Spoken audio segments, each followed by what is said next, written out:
ಕೆಜಿಎಫ್ಗೆ full marks ನೀಡಿದ ಪ್ರೇಕ್ಷಕ.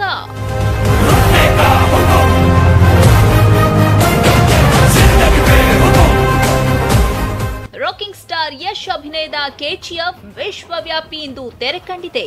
ನಿನ್ನೆ ರಾತ್ರಿ 1 ಗಂಟೆಯಿಂದಲೇ ಚಿತ್ರ ಪ್ರದರ್ಶನಗೊಳ್ತಾ ಇದ್ದು, ಚಿತ್ರವನ್ನ ಕಣ್ತುಂಬಿಕೊಂಡ ಪ್ರೇಕ್ಷಕರು ರಾಖಿ ಬಾಯ್ಗೆ ಸಲಾಂ ಎಂದಿದ್ದಾರೆ. ಸುಮಾರು 80ರ ದಶಕದಲ್ಲಿ ನಡೆದ ಘಟನೆಯ ಆಧಾರಿತವಾದ ಈ ಚಿತ್ರ ಪಕ್ಕಾ ಮಾಸ್ ಆಗಿ ಮೂಡಿ ಬಂದಿದೆ. ಇನ್ನು ರಾಖಿ ಬಾಯಿಯ ಒಂದೊಂದು ಪಂಚಿಂಗ್ ಡೈಲಾಗು ಕೂಡ ಪ್ರೇಕ್ಷಕರು ಫುಲ್ ಫಿದಾ.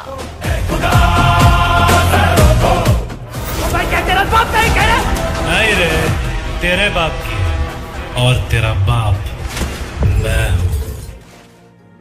ಕೆಜಿಎಫ್ ಪಕ್ಕ ಮಾಸ್ ಹಾಗೂ ಮದರ್ ಸೆಂಟಿಮೆಂಟ್ ಹೊಂದಿದ ಕಥೆಯಾಗಿದ್ದು, ರಾಖಿ ಬಾಯ್ ತಮ್ಮ ಬದುಕು ಕಟ್ಟಿಕೊಳ್ಳಲು ಅಮ್ಮನಿಗೆ ಮಾತು ಕೊಡ್ತಾರೆ.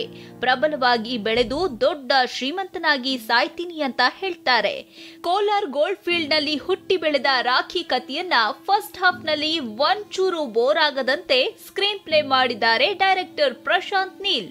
ಕನ್ನಡ ಚಿತ್ರರಂಗದಲ್ಲೇ ಇನ್ನೂ ತನಕ ಮಾಡದ ಹೊಸ ಪ್ರಯೋಗವನ್ನ ಡೈರೆಕ್ಟರ್ ಪ್ರಶಾಂತ್ ನೀಲ್ ಕೆಜಿಎಫ್ ಮೂಲಕ ಮಾಡಿ ತೋರಿಸಿದ್ದಾರೆ.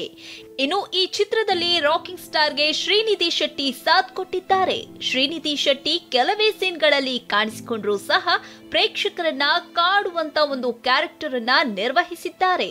ಕನ್ನಡ ಚಿತ್ರರಂಗದ ಹಿರಿಯ ಕಲಾವಿದರಾದ ಬಿ ಸುರೇಶ್, ಅನಂತನಾಗ್, ಅಚ್ಯುತ್ ಕುಮಾರ್, ಅಯ್ಯಪ್ಪ, ಮಾಳವಿಕಾ, ವಸಿಷ್ಠ ಎನ್ ಸಿಂಹರವರಂತ ದೊಡ್ಡ ತಾರಾಗಣವೇ ಹೊಂದಿದೆ ಈ ಚಿತ್ರ. ಈ ಚಿತ್ರ ನೋಡಿ ಥಿಯೇಟರ್ನಿಂದ ಹೊರಬಂದ ಪ್ರೇಕ್ಷಕರ ಬಾಯಲ್ಲಿ ಬರೋ ಮಾತು ಒಂದೇ, 100 ಡೇಸ್ ಪಕ್ಕಾ.